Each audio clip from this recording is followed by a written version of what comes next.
This week, I have the honor of sitting down with a man whose photographs haven't just captured music history, they've defined it. Gered Mankowitz is the eye behind some of the most iconic images in rock and pop culture. His portraits of Jimi Hendrix and the Rolling Stones are legendary, raw, powerful, and deeply human, but that's only part of the story. Gered's lens has shaped the way we see a whole generation of music icons. The mysterious beauty of KateBush, the punk swagger of BillyIdol, the sleek innovation of Eurythmics, the glam explosion of Slade and Sweet, and the rock and roll energy of Suzi Quatro. These aren't just pictures, they're moments that help define the look and the feel of an entire era.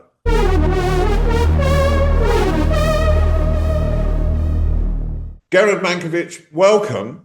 In my podcasts, I also talk about the childhood because a lot of what happens in the childhood forms the person throughout their life. So I just wondered what your very young years were like and what sort of creativity you were brought up around. So I come from a very creative background. My father was, when I was very young, he was a writer, poet.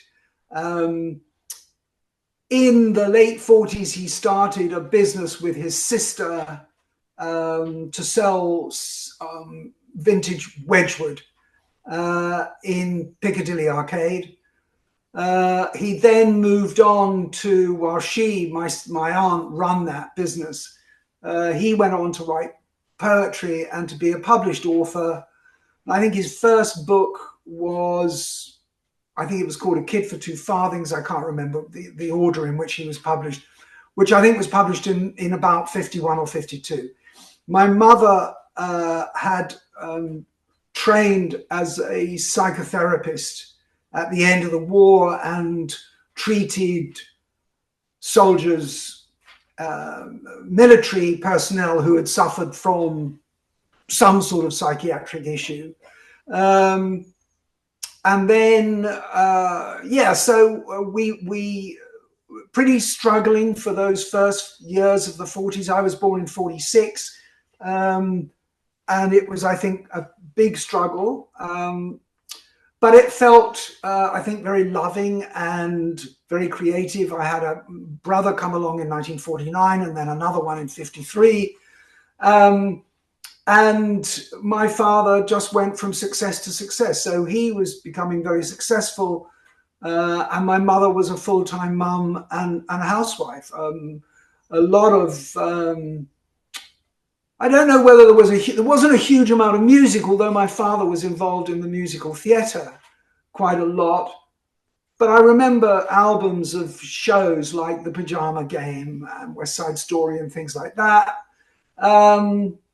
There were always a lot of books around, although I was a very slow reader. I probably was dyslexic, but nobody knew about it then, or nobody thought about it then.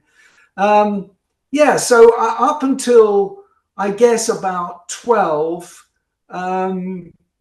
it was a pretty busy, hectic childhood with two young brothers. So there were three of us.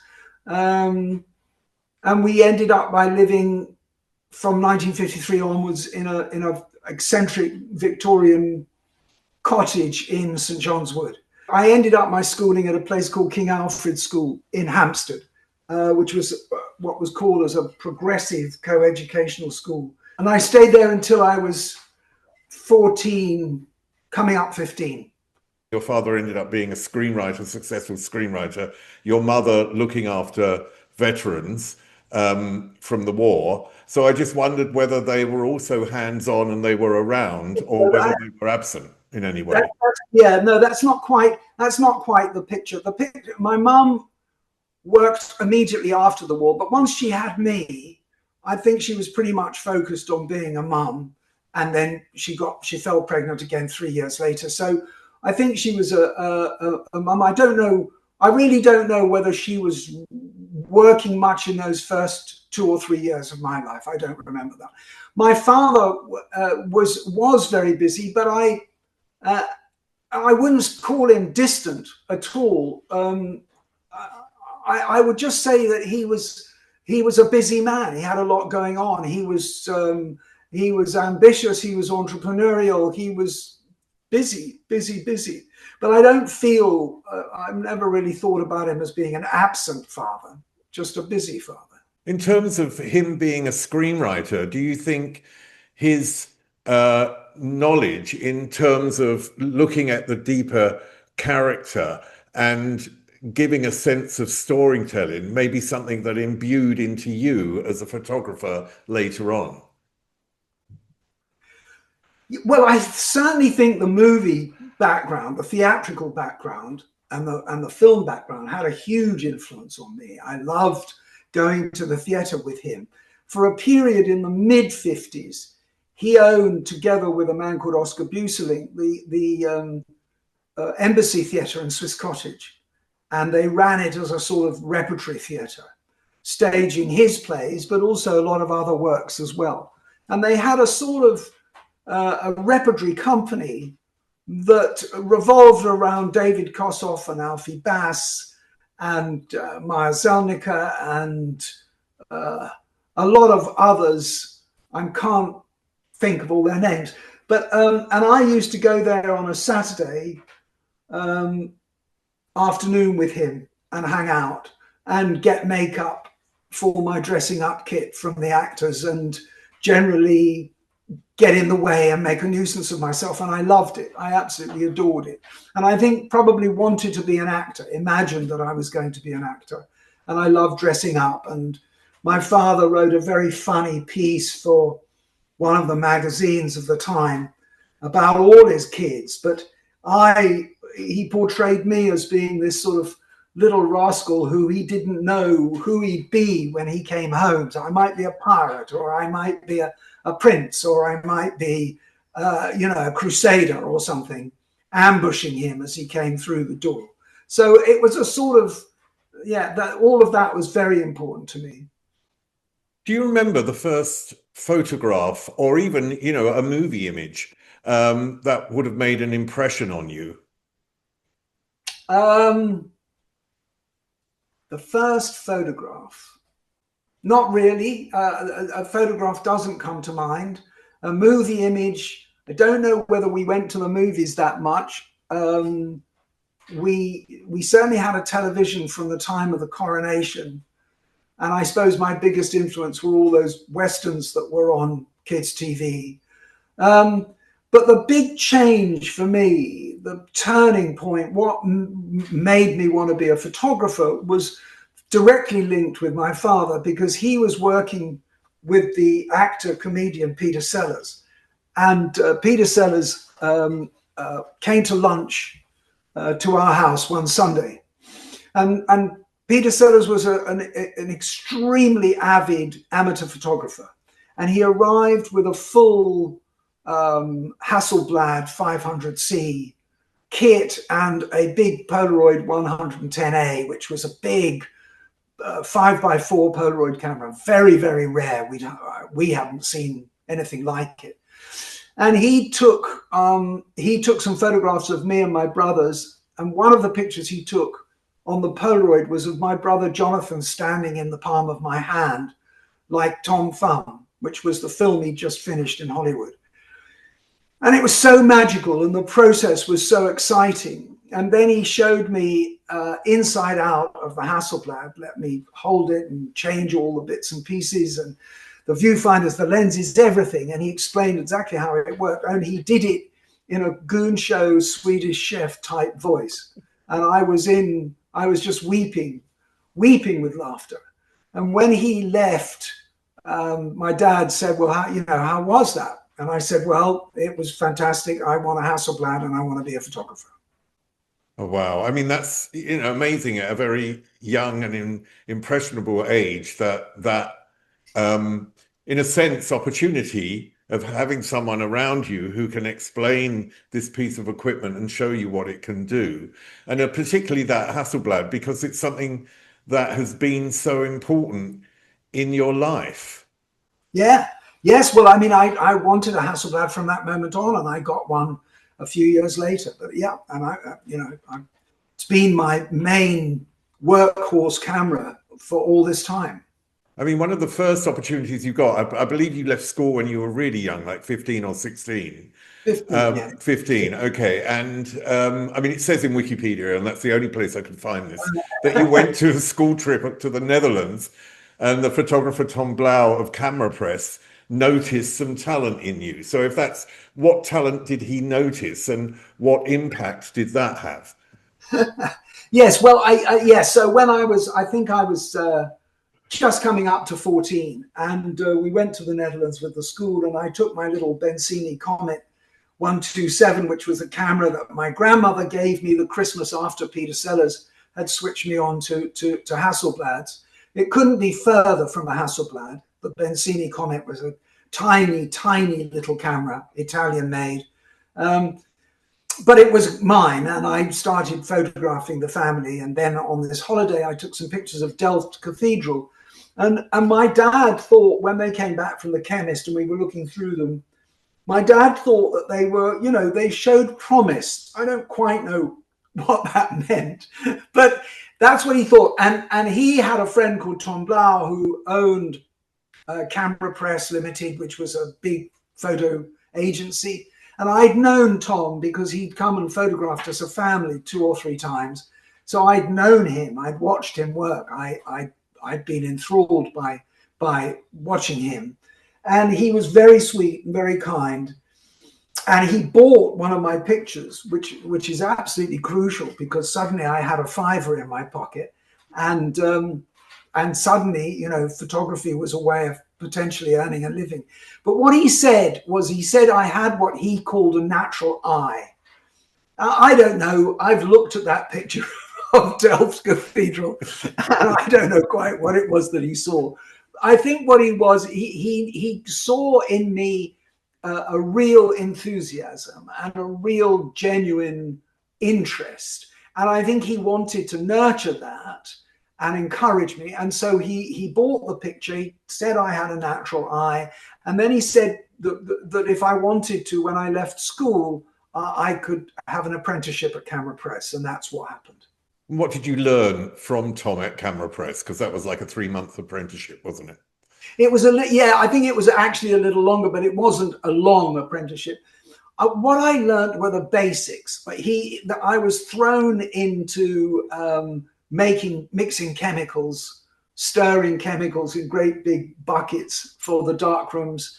And I went through a sort of very hurried course through every department. I assisted the printer, I processed film, I dried prints, I worked in the library, I went with the motorbike courier to London Airport to pick up film that was being sent from abroad of the Queen's tour or whatever it was.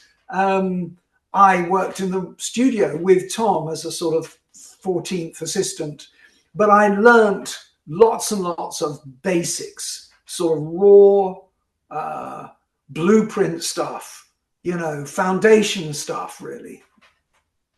And you were brought up, I mean, because you're a post-war child, you were brought up in an era, in essence, the sort of first teenager era was in your teenage years. And that teenager era was really appealing, I think, because it was a detachment from what parents were into, what the older generation was into. So it was one of those eras where you had a different vision of what your world was to be. How exciting was it to be brought up during that era? It's interesting because I think I missed a lot of teenage years. I think that really by leaving school when I was not even 15 and not having that 2 or 3 years with my contemporaries, growing up, learning, discovering, I think in a way I missed out on that. But what I got because of what was going on in society, I think that I got an opportunity to work in a profession that really excited and interested me. And then because of some really quite odd family circumstances, by Christmas that year, we'd all been moved lock, stock and barrel to Barbados in the Caribbean. Sort of steeped in mystery quite why we got there, but we were there, and I was considered too young to leave behind in London. So I left Camera Press, and I had a Hasselblad by that moment, and I went with the family with the intention of, you know, beginning my career in Barbados, which was ridiculous. But I actually did. I mean, it took a while to get started, but I set up a darkroom. I started having clients. I photographed the children of my parents' friends. I illustrated the articles that my father was writing for the Evening Standard and things like that. So I did start my career in Barbados, really. What was your first musical assignment? Was this the Chad Stewart and Jeremy Clyde? Yes, that came a bit later. That was, I think I was 17. So Chubby Checker and the Twist was a big thing in Barbados when I was there. So I guess that's 62, something like that. And we went to see Chubby Checker perform. He came to Barbados and performed at one of the sort of terrible flea pit theatre cinemas. And but it was very exciting, and we loved that. And my musical, so Elvis Presley, I guess, was really key for that. All Shook Up, in particular, Jailhouse Rock. And then I got into black music without realizing it was black. Because musicians, because there was nowhere where you could see the artist. So you heard the music on the radio. You heard the music on Radio Luxembourg. And I heard a track by a group called Maurice Williams and the Zodiacs. And I thought they were absolutely fantastic. A song called Stay. And I loved that. And it sounded as though they must be black, but I hadn't seen them. I didn't know what they looked like. And I went to a local record shop in Swiss Cottage, and I asked about it, and he actually had a photograph of them. And that was a great turning point as well. And then my music career as a photographer really started with Chad and Jeremy, who were two young actors and who had just left the Central School of Speech and Drama. And I photographed them as a singing duo live at a little coffee shop just round the corner from where our studio was by then. So this is now 63. Yeah, they had a massive hit called Yesterday's Gone, which was a massive hit in the States as well as the UK. Were you an ultra confident kid? Because to be able to do that at such a young age, and sometimes when we're young, we have this sort of we have this confidence without the necessarily having the talent. Do you know what I mean? It's like we have the confidence before the talent, that comes later. Were you that? Yeah, I must have been. I mean, I was a precocious, arrogant kid, I suppose. But I had that. The thing is that going back to your teenage question about what was so fantastic about this transition into music photography was that the artists, the people I was working with, were all young. I mean, Jeremy's a few years old. You know, Chad and Jeremy were a few years older than me. But it didn't make any difference that we were all young, and we all wanted to instinctively try and change things in our own way. We didn't want to have the sort of glittery, show-busy aspect that the music industry had until that point. Because remember, music was just another division of showbiz. It was part of variety. And, you know, those early tours had a comedian as a compere and would feature, you know, a couple of variety acts as well as 2 or 3 musical acts. So it was musical into variety into pop and rock and roll. And so we were trying to break out of that instinctively, not consciously, not really talking about it intellectually, just instinctively wanting to break out, which I think you were referring to in your teenage question, or your question about teenagers. You know, there were some great photographers at that time, you know, Bailey, Donovan, Duffy, of course. How influenced were you by these photographers and by other photographers of that era? Or were you really sort of with a singular mind about yourself? No, okay, so the only reason I'm giggling is because I had this, which I'll tell in a minute, this bizarre run-in with Bailey, Duffy, and Donovan. But camera press, one of the aspects of camera press which I didn't touch upon, which in some ways is possibly as important as anything else that happened to me there, was access to photography. So in those days, everything was printed, everything was distributed, hard copies were sent to magazines and newspapers all over the world. That was the fundamental core of the business. And they represented some of the greatest photographers of the 20th century. And their work, original prints of their work, were in boxes filed away. Marilyn Monroe, Sophia Loren, you know, Gary Cooper, Winston Churchill, Bevin, blah. And I could go to these boxes and have a look. You know, I spent hours just looking. So that was a tremendous instruction manual. So I looked and I saw and I absorbed and I soaked up the stuff, often not knowing who the photographers were. But before the Chad and Jeremy episode, before I had my own studio, when I came back from Barbados, I had a very brief period assisting a marvelous photographer called Alec Murray. And Alec Murray was a fashion photographer, Australian man working in South Kensington. He was a wonderful man and a really good photographer. And he took me to Paris for the fashions of that autumn.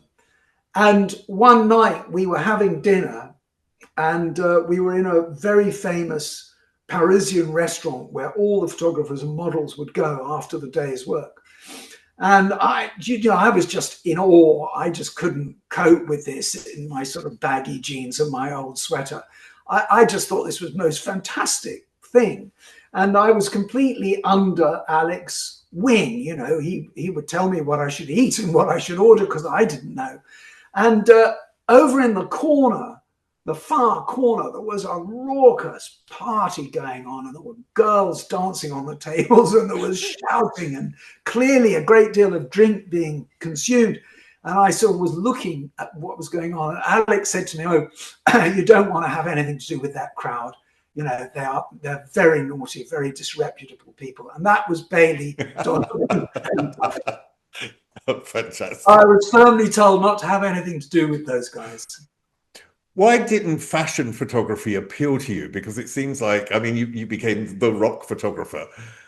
So I'm presuming there was a lack of appeal for the fashion side of photography. Is it because it's not as timeless as rock photography? No. That's an interesting thing to say, because I don't think one even thought about any element of timelessness to the work. No, it was because it didn't interest me. I was never very interested in clothes. I was a chubby teenager. I couldn't wear cool clothes, or I didn't wear cool clothes. It wasn't, and the girls were ridiculously tall, rather snobby, painfully thin, and the picture editors were often very catty, very bitchy. For some reason, often very plain women. Who were unpleasant, I thought, and I thought the work, although Alec was a great photographer, the work that he was doing was not exactly mundane, but it was a bit industrial. It didn't appeal to me at all. I learned a lot. I had a great experience. I learned not to have anything to do with Bailey, Donovan, and Duffy, but I didn't have any desire to work in fashion at all. Let's talk about Hendrix, because it was a period, and I think there's a similarity to Pipi Arnold because she came to Europe because Europe welcomed a lot of black artists Yeah, during that era. yeah. In what sort of state of mind was Hendrix when you met him? Because you met him at an early period of his career. Yeah. Well, I met him. I met him almost as soon as he arrived in London, because Chas Chandler, who managed him and apparently discovered him in New York, brought him over and put him on at a place called, gosh, I've suddenly forgotten what it was called. A horrible little club called the Bag of Nails in Kingly Street, Soho, parallel to Carnaby Street. And it was a sort of rather rough and seedy little place, but I guess it was a good venue to show off Hendrix. And he called me and said, come down to the Bag of Nails and have a look at this new bloke I've found who's absolutely fantastic. And I went in and met Jimmy and was sort of blown away by him, but most of all was just completely knocked out by the way he looked. I mean, he just looked absolutely fantastic. And then we arranged, you know, it was obviously very busy and noisy, and I didn't really have a conversation with him. I just said, you know, I look forward to seeing you at the studio, or words to that effect. And then he came to the studio some while later in '67. Hey Joe had been recorded, but I don't think it had been released, or if it had been released, it was only hadn't been a hit yet. Anyway, he was still an unknown entity in that sense. But everybody who'd come in to contact with him had been absolutely knocked out by him, not just by his talent, but by a sort of sweetness, a niceness to him. And he was very quietly spoken. He had, as I say, a gentleness to him. He was charming, very humble, very modest, laughed a lot. We giggled a lot and then had to sort of stop laughing for the photographs because, of course, in those days, all young men wanted to be mean, moody and sexy. They didn't want to be photographed smiling. And yeah, he was lovely. He was really, really nice person. I liked him very much, and I wanted to treat him with seriousness and dignity. I wanted to give him as much gravitas in photographic terms as I could. So you'd seen him in the Bag of Nails. So you'd seen him on stage where he had a public persona, where he had his stage persona. And then you've seen, you know, the nice guy, charming, affable, that comes into the studio. How do you deal with that expectation when you're photographing anybody, not just Hendrix, when you're photographing anybody of their public persona, and in a sense, I suppose, marry it to who they are, or pull out that, you know what I mean? It's a different situation. No, it's a good question because he definitely off stage, he wasn't anything like the sort of wild man of rock, but he looked the same because he didn't dress up for the stage and he didn't dress up or down for the photography. He just wore what he was wearing at that point in time, which were the military jackets and an old cloak and a paisley shirt and a beautiful Victorian, you know, velvet house coat. I mean, I don't know what it was originally, but it was something he bought at the Kensington market. How do you cope with that? Well, I think I've always thought that these people, musicians, are performers, and when you see them on stage, they're performing. They're putting on a show, and that show does not necessarily stay with them. It does with a lot of people, but with others it doesn't. With some, it's a cloak that they put on, drape themselves in, and they perform, and then they come off, and they are not quite regular people, but they're you know, they have a sort of normality to them when they're off stage. So I've always assumed, I mean, one of the reasons that music was such an appeal to me was it was part of showbiz. It was part of the show business world that I'd loved as a kid. It was, as far as I was concerned, it was part of movies. It was part of theatre. and it incorporated all those things. So I always accepted that what I was trying to do was to get across in a photograph an image of that person that reflected their music, but also reflected something of themselves. There would be some sort of honesty to it.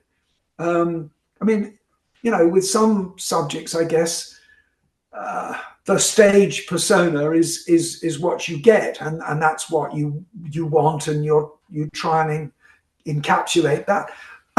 But with Jimi, it was he looked so fantastic, and I photographed him in black and white only. I didn't shoot any color, and he just looked wonderful. I mean, he just looked great. You know, he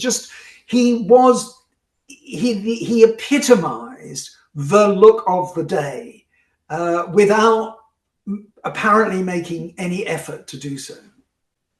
There's, you know, you talk about the artists on stage, and you know, they can be performers. They do have a lot of insecurities. A lot of artists that I've interviewed are insecure people. So how do you develop a trust between yourself and the artist that they don't feel so insecure? Well, I mean, of course, that's the million-dollar question.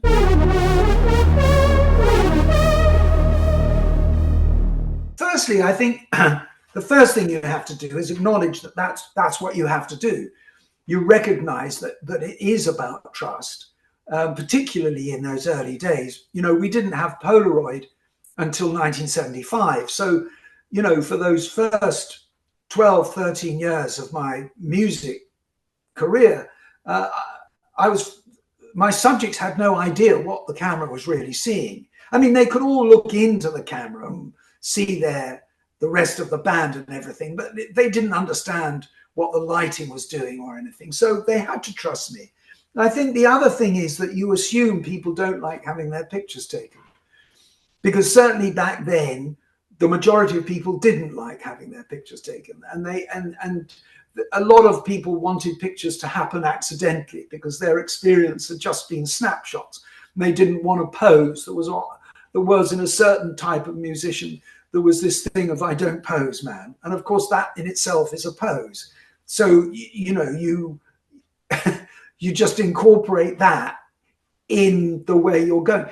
I think you have to have empathy. I think you have to be sensitive. I don't think you can't allow your own ego to get in the way. There's only room for one ego when you're photographing somebody like Hendrix.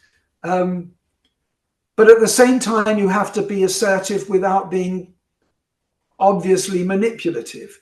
I think you have to have a psychological approach, but it's not something that I thought about in great depth. It was just an instinctive thing.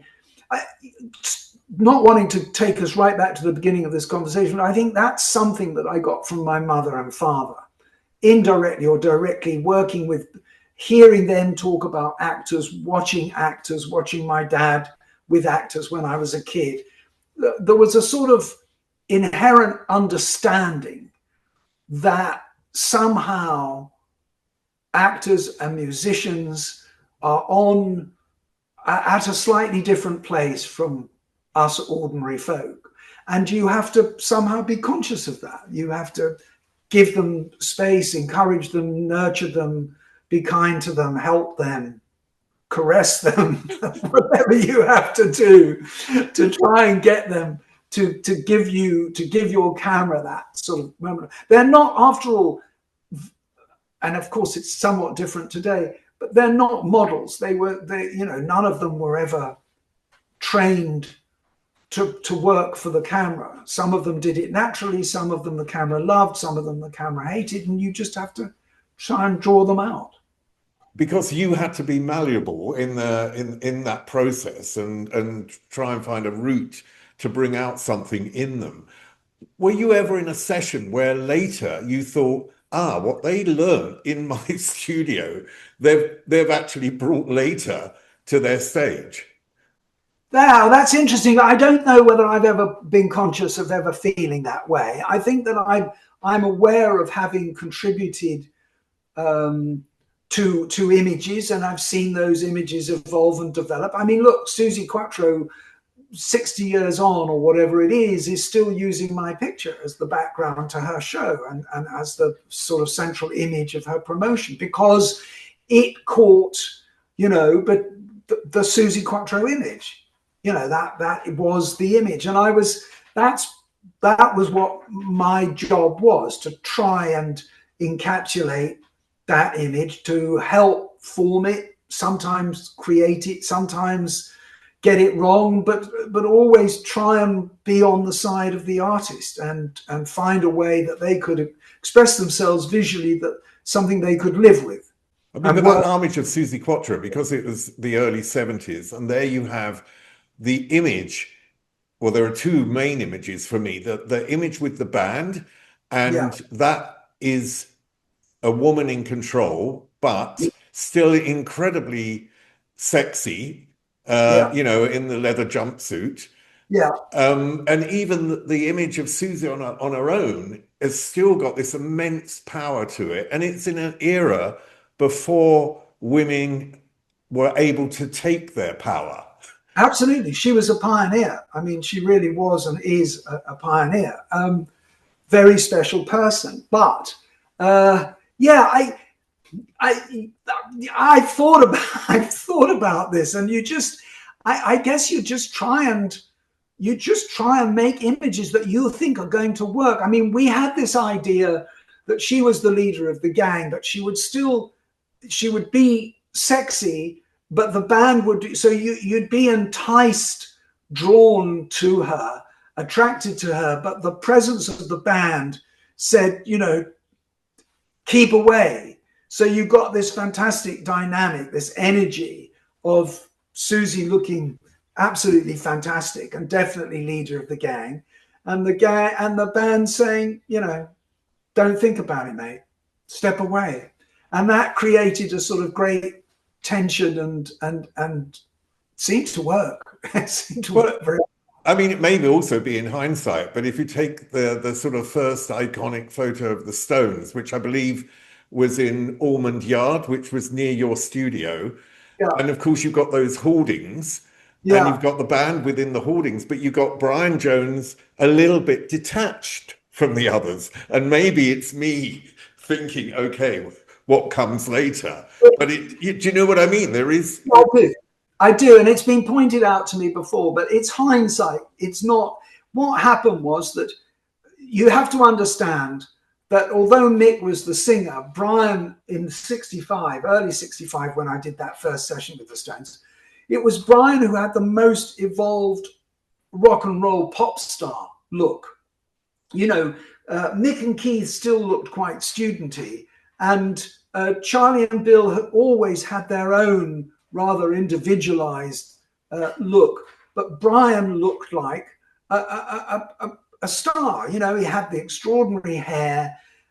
He was extremely narrow, quite wide-shouldered. He was wearing white trousers, blonde hair. So I put him in the front because I thought he would be the one who would show up against the others' dark trousers. There was no pressure on me to always have Mick in front. That's an important point. And I didn't feel that it was necessary. In fact, I think that was something we would have tried to break away from, because previously you always put the singer front and center.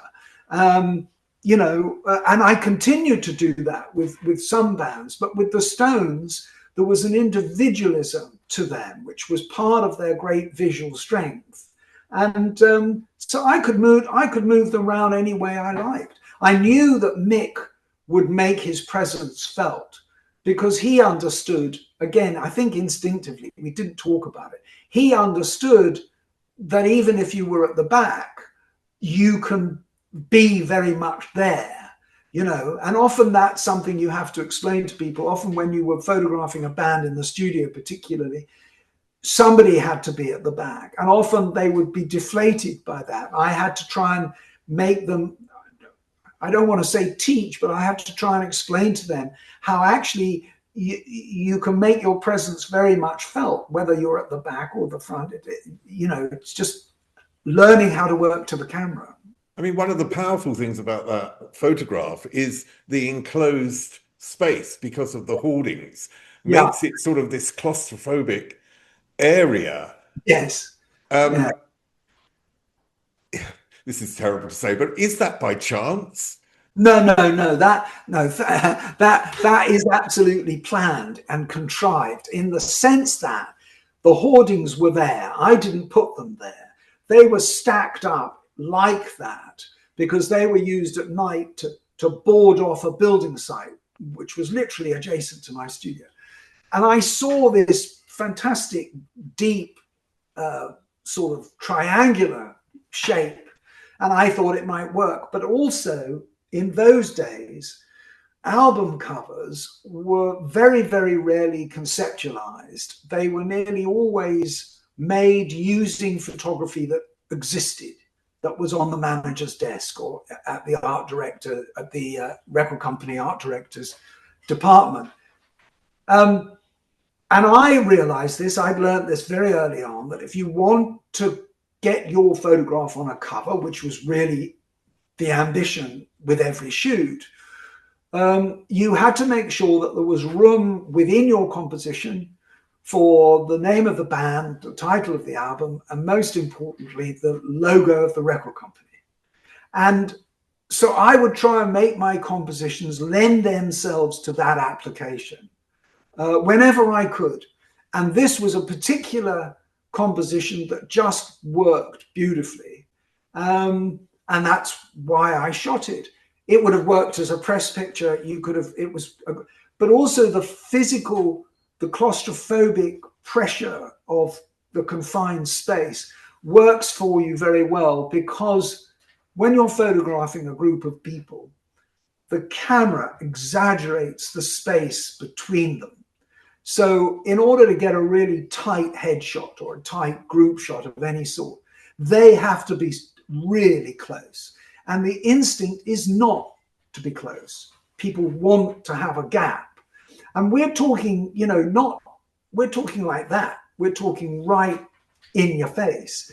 And so if you create a confined space, which forces them into sort of that composition, it comes very naturally, because they're all trying to squeeze into the same space without thinking about how close they are to each other. And that works for you as well. And also with a band, you can be dealing with fractured relationships. Yes, you probably can. But often I really don't remember that many instances of band conflicts that lent themselves to issues like that. I mean, I did a cover for King Crimson and they weren't talking to each other, so we had to do 3 individual portraits and then comp them together to look like a group shot. But I mean, I don't have any. I know what you mean, but I don't remember that many problems of that type. The record company sometimes would have said, this is for the album cover, but you must have done shoots where you don't know it's going to be used for the album cover. How important was it for your career to be able to get a cover? Was that an issue for you?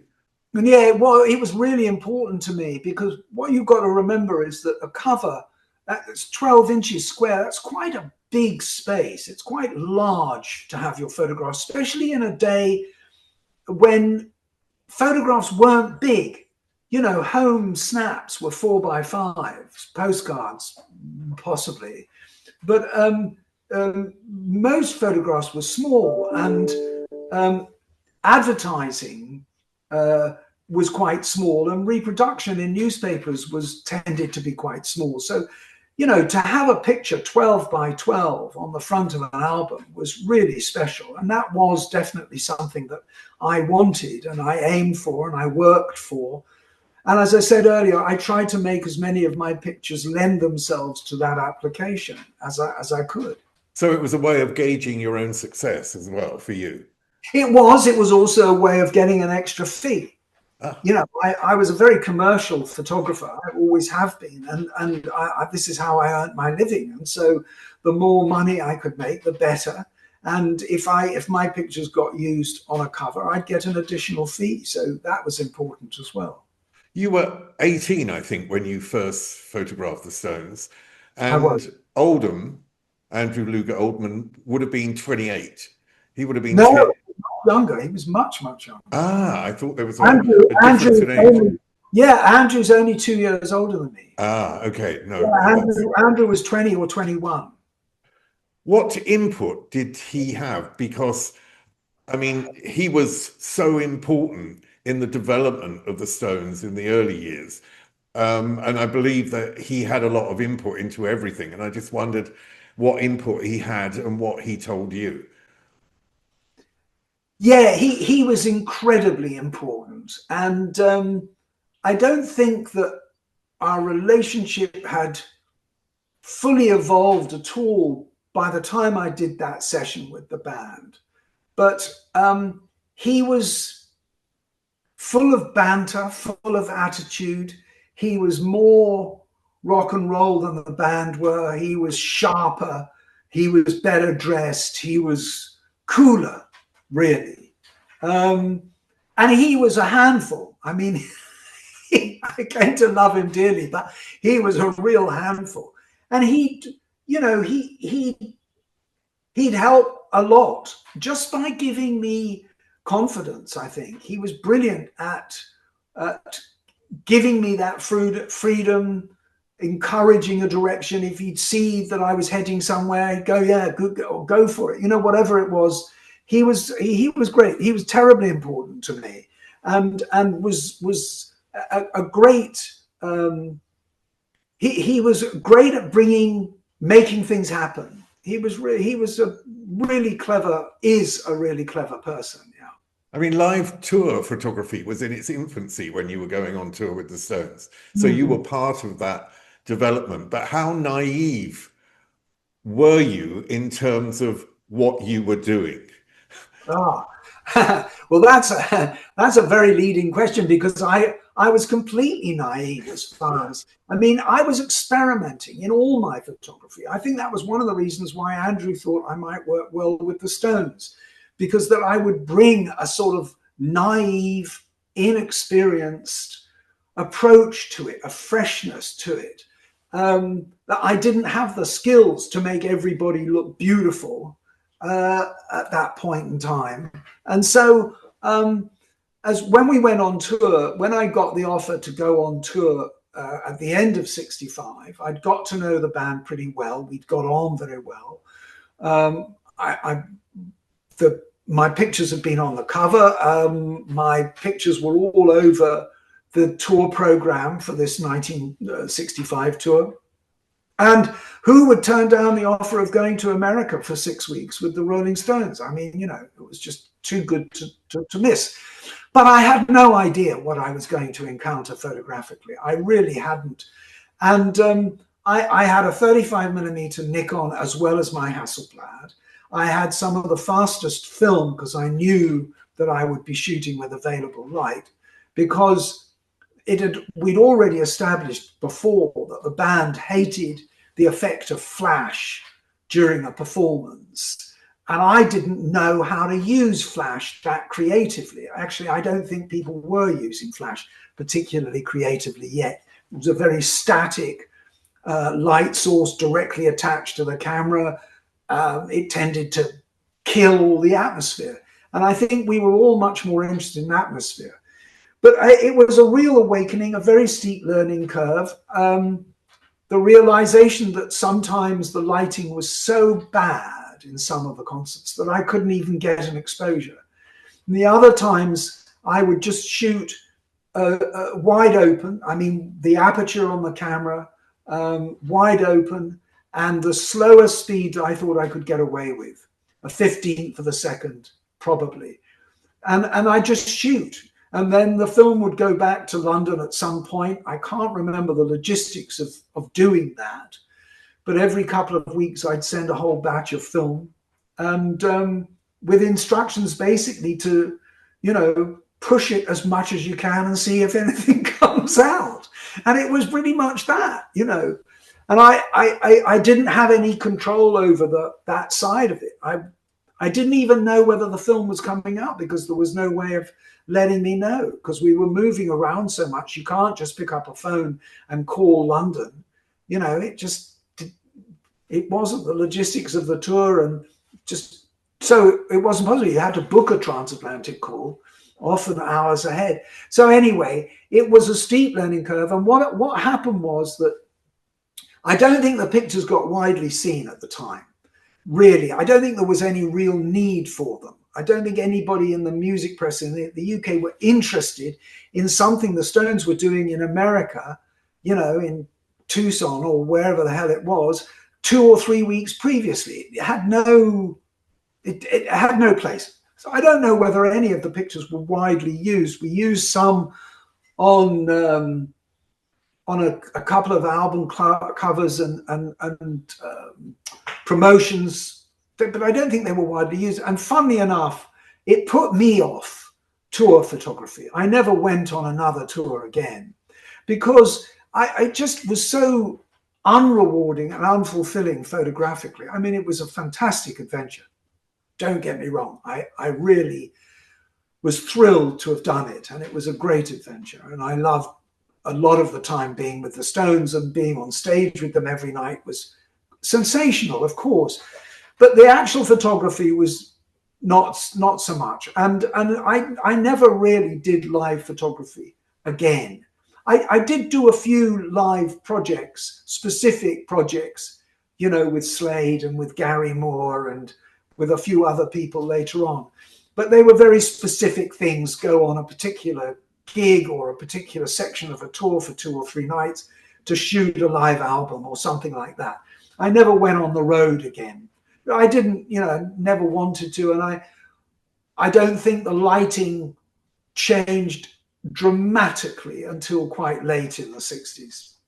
I mean, I mentioned P.P. Arnold earlier in that sort of similar type idea of Jimi Hendrix of coming over to London because it was a place where she was wanted and knew that she could have a career in Europe, I should say, really.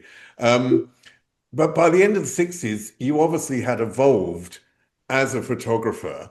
What difference do you think that made in terms of approaching your photographic session with P.P. Arnold? Oh, with P.P. in particular? Well, P.P. Arnold was an incredibly beautiful, small person. I mean, she looked like a little girl, and she was cute as a button, and she had this fantastic voice, and she was a lovely, lovely person. And I think the first session I did were on location at Barnes Common or something like that. And I just wanted to sort of try and capture that teenage prettiness of her, really. But as we got to know each other and we became really good friends, and then I did the album, her first album, and she became known as the first lady of Immediate Records. And I wanted to try and capture that prettiness and that stylishness of her, but again, in a sort of a very simple way. So you see, in as many of my pictures as possible, I like to try and break them down so that they're really simple and that the power and the strength comes from your subject. That I always used to say that, you know, they are the heroes of the picture. That's why we're here. That's what I'm doing it for. I'm not doing it for me. I'm doing it for them. And so I try and make the pictures as simple as possible. And hope that I can bring something out of the subject. And with Pat, it was always easy. She was a great subject. And she got that sort of little, slightly lost, not quite sure where she was feeling. And she looked, and it was great. It was a sort of innocence that was inherent with that moment in her life, I think. With the Confunta album, you are digging into the heritage as well, which is a really fascinating photograph for that era, isn't it? It's really different. Yes, it's very different, and it was technically very different. It was a sort of, do you know, I've talked with Pat quite a lot about this and with other people about it. And I can't really remember sort of how it all came about, but it was a sort of psychedelic dip into her African roots, which seemed to be interesting and a really exciting avenue to go down. And then we got a great hairdresser, famous London hairdresser, whose name escapes me, I'm afraid. I can't remember. It wasn't Vidal Sassoon. It was the other one. And Leonard of Mayfair, my dear. That's when we try to call ourselves Gered of Piccadilly. Leonard of Mayfair. Anyway, yeah. And they came up with this extraordinary sort of multicolored hair and wigs and almost like sort of dreads, but not really. And it was just an extraordinary thing. And then we had a makeup artist, and she had sort of little turquoise ostrich feather. I mean, it was a very stylized dip into that. I don't know whether it was, it worked. It created a great image. And then I did what for me was quite ambitious. I did a double exposure, because on the Hasselblad, doing a double exposure isn't straightforward. And so I got Pat to swing from one side to the other, and I shot 2 exposures, and that worked beautifully. And that somehow took an edge off the, I was going to say contrivance of it. I don't know whether that's quite the right word. I think it took an edge off the sort of stylization. It made it a little bit more, it made it sort of photographically a bit psychedelic. So it wasn't just that the colors and the subject were sort of psychedelicized, can you say that? But but the double exposure was also a sort of slightly trippy way of taking the photograph. And that became the cover, and that was very powerful. The 70s were a really fascinating era for music, because it was very genre based, but we were moving, we went through the glam of the early 70s right through to punk, and then people like KateBush. KateBush was a teenager when you photographed her. She was very young, wasn't she? 17 maybe when I think she was 17, yeah. Yeah. But she was someone who clearly knew what she wanted, particularly musically. I don't know whether her image, she knew exactly what she wanted there. But how did you get involved, and how did those incredibly stunning photos of Kate come about? I got involved because EMI, so we're talking about 1978. I was doing a lot of stuff for EMI. They knew me well. By this time in the 70s, I had a really good reputation. I was very well known. People appeared to really like working with me, and I always delivered the goods, which mattered to record companies. And they rang and they said, look, we've got this sensational young artist who we've been nurturing since she was 14 or something.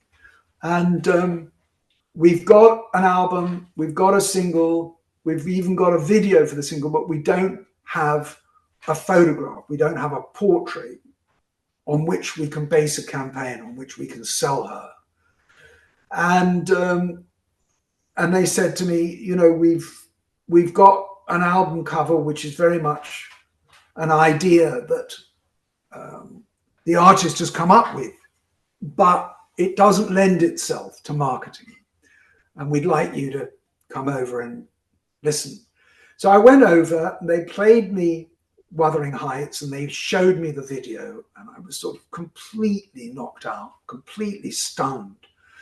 And I mean, the first time you hear Wuthering Heights, I mean, it is an extraordinary experience. I mean, and loud on good speakers. It was a mind-blowing moment. And I watched the video, and all her extraordinary dancing, and she was beautiful. And I thought, okay, great. Let me go away and sort of think about this.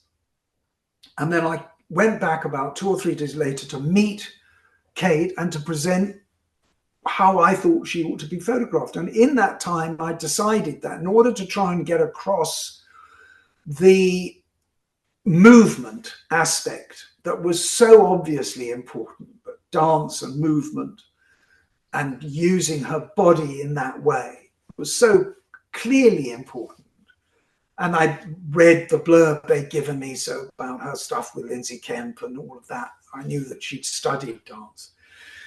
And I said, I came up with this idea of just putting her in leotards. I'd always liked dancers' rehearsal equipment. Whenever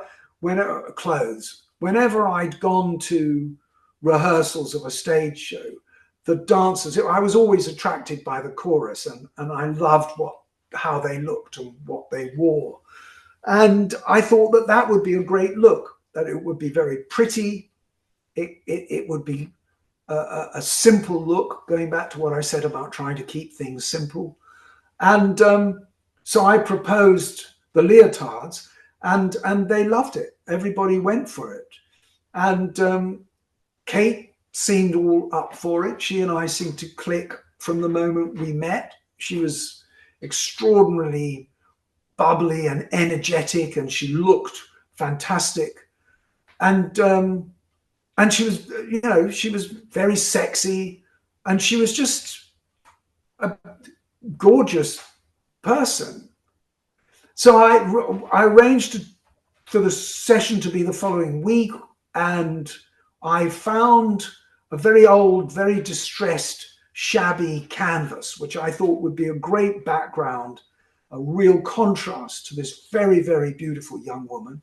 And I chose a makeup artist who did hair also, who I thought would be very sympathetic to the young Kate, because although we all assumed and wanted her to be made up, we wanted her to look as natural as possible, as much herself as possible. And she arrived, and I had a pink leotard, a green leotard, and then contrasting bits and pieces to go with it. And I introduced her to Kirsty and made them a cup of tea, put them in the dressing room, and I said, okay, guys, take your time and see what you can come up with. Let them work together. And I don't know what it was, an hour and a half, 2 hours later, they were ready, and she came out, and she was just stunning. She just looked exactly like she ended up looking in the photograph. She was beautiful. She was glamorous. She was sexy. And it was simple. It was so simple. It was just lovely. And I did a whole series of pictures, color and black and white, and in both leotards, and they just looked marvelous. And then EMI brought in an advertising agency, a specialist agency, to come up with the campaign, and they put my picture of Kate in the pink leotard as the picture, huge, on buses, on the underground, the biggest music campaign that I can remember. And it was just sensational, and it did everything that I'd hoped it did. It stopped traffic. It literally stopped traffic. Well, I think partly the clever thing about that campaign, I mean, I remember it quite distinctly because I was just around university age at that point. And the power of that image, there wasn't anything else that was necessary. So that marketing campaign just had her words, didn't it? It didn't have anything else. No. Well, that's it. You see, that's what you're aiming for. You're trying to aim for that stripped down simplicity that just does it, that just communicates something. The power of her, the power of Kate was just tremendous. And then after that, we did, I think, 4 or 5 sessions through until 79. The first year of her career, I was the official record photographer. And the leotard stayed with us and with her, of course, because I mean, she used leotards on her in her performance, of course, as a dancer. And babushka, the outfit for babushka evolves around a leotard. So the leotard idea stuck, and it worked, and it looked great, and she looked great. I knew she would. I knew she'd carry it off perfectly. And we shot, the next session we did was a complete contrast, was for the cover of the American version of Kick Inside, because they didn't like the English cover. For the same reasons, really, why the English company didn't like them. It wasn't marketable. And so I put Kate in a box so that the record cover became a box, and she was inside, Kick Inside, not very subtle, but it worked. And we dressed her in complete contrast. She had jeans and red socks, which she rolled up to the knees, and a sort of grandpa shirt, a sort of old, thick grandpa shirt. And she looked marvelous hair, beautiful makeup, and she looked absolutely fantastic, but a complete contrast to the first session. And then we did Lionheart, which was based on a dream that I think, or an idea that Kate's brother had, and we built it up from there. And I built a set in our studio of a sort of very stylized attic, and we used the box that we'd used for the Kick Inside and for her to stand on, and a great lion costume. So she was dressed up as a lion. And I can't remember, the costume was absolutely like a leotard, but it was fur, and she had a tail and marvelous fur over her hands like paws. And I can't remember how we came to decide to have a male lion's head on the floor, but we did. I don't quite know how that came about, but it was very good, very effective. What was the difference of photographing some of the glam bands, or particularly Slade wasn't really a glam band at the beginning, but Dave Hill being so out there in his outfits? Well, you see, goes back to this theatrical thing. I mean, the glam thing was so much theater about it. Sweet is a particular band that comes to mind because I work with them a lot. And I pushed them to be the sort of the campus of theatrical campiness, really, with their ridiculous glam look. But that was their look, and that was the look of the day. And I mean, there were a lot of bands, and Gary was just he was a performer. It was so theatrical, and he was, I had Gary sitting on a rainbow, Gary sitting on a moon. I just took the theatricality of it as far as I could. It wasn't difficult going from, say, KateBush to although it's not difficult. It's just, I don't want to say horses for courses because that sounds awful, but it was, you deal with each one, each project, each artist, each single album, whatever it is, and you look at it and you go, well, this is, we've got to push this glam stuff because that's what it is. You can't change it. You just embrace it and try and contribute to it and make it as mad and as funny and as entertaining as possible. I mean, what I said earlier about the sort of the teenage era of actually identifying a break between the parents' generation and the youth generation, then, punk in 76 was another one of those moments. And by that stage, you were then the parent. You were then I was the old part. Yeah, I was the old part. Yes, no, that's absolutely true. I mean, I think seeing myself as being a sort of theatrical photographer, a show business photographer, who happened to work in music and would bring as many different photographic styles and disciplines that were appropriate.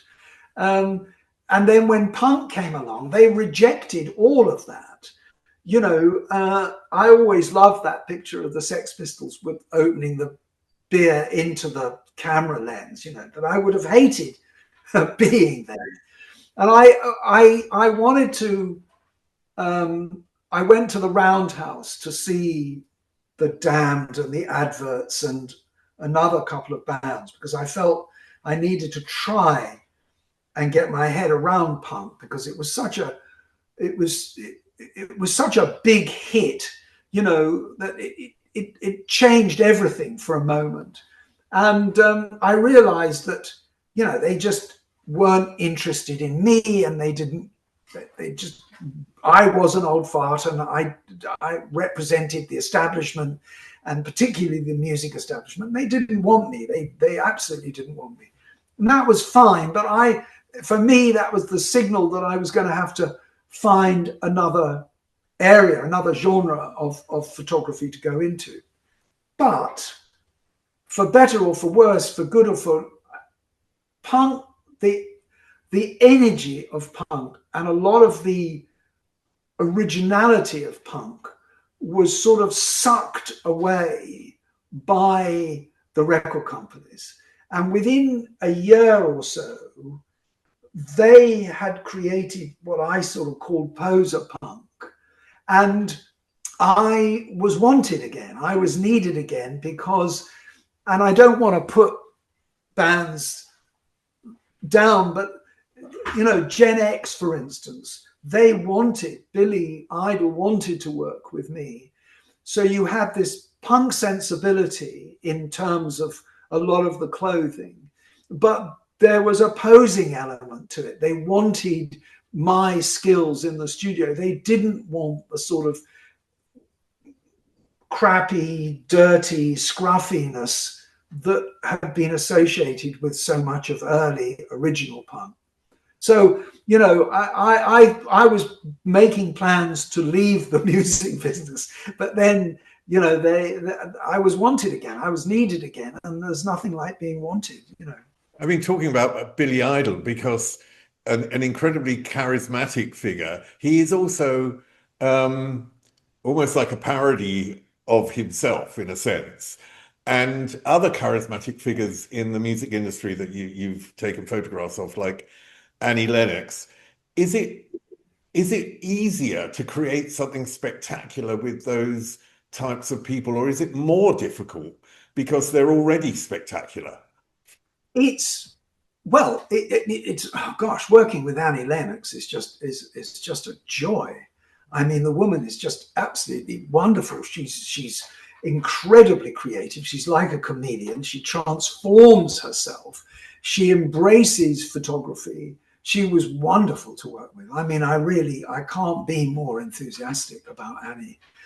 She was absolutely marvelous. And I worked with the Tourists, the band that she and Dave had, and did a crazy cover for them.